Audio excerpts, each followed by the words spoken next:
DPRD Banjarmasin menggelar rapat paripurna tahap 1 penyampaian Raperda tentang Rencana Pembangunan Jangka Menengah Daerah Banjarmasin tahun 2021-2026. RPJMD tahun 2021 masuk dalam anggaran perubahan di tahun 2022 mendatang. Lantaran programnya masih belum disahkan melalui perda di rapat paripurna, bila dimasukkan di anggaran murni tahun 2022, waktunya kada mencukupi. Berikut untuk kabar nang selengkapnya.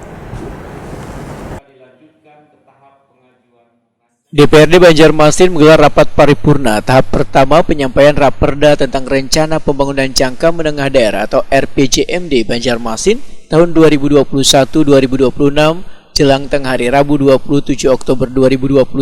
Ketua DPRD Banjarmasin Hari Wijaya Wetakuni Prima TV usai rapat paripurna memadahkan RPJMD tahun 2021 masuk dalam anggaran perubahan di tahun 2022 mendatang. Lantaran programnya masih belum disahkan melalui perda di rapat paripurna, karena bila dimasukkan di anggaran murni tahun 2022, waktunya sudah kada mencukupi. Politisi Partai Amanat Nasional ini pun menegaskan, sebelum disahkannya RPJMD Banjarmasin tahun 2021-2026, terlebih dahulu melalui pembahasan yang cukup panjang.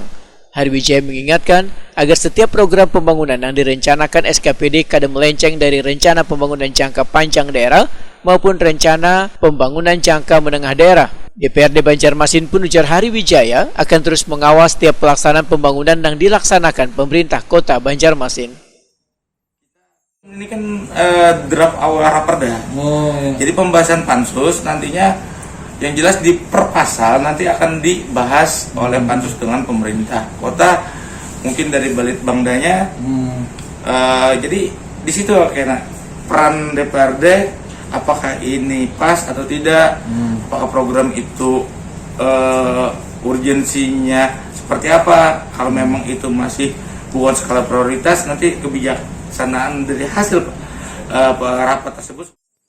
Sementara itu, RPJMD merupakan panduan program kegiatan baik nang prioritas wan janji politik Wali Kota Banjarmasin Ibnu Sina, wan Wakil Wali Kota Banjarmasin Arifin Nur nang terpilih dalam Pilkada 2020 lalu.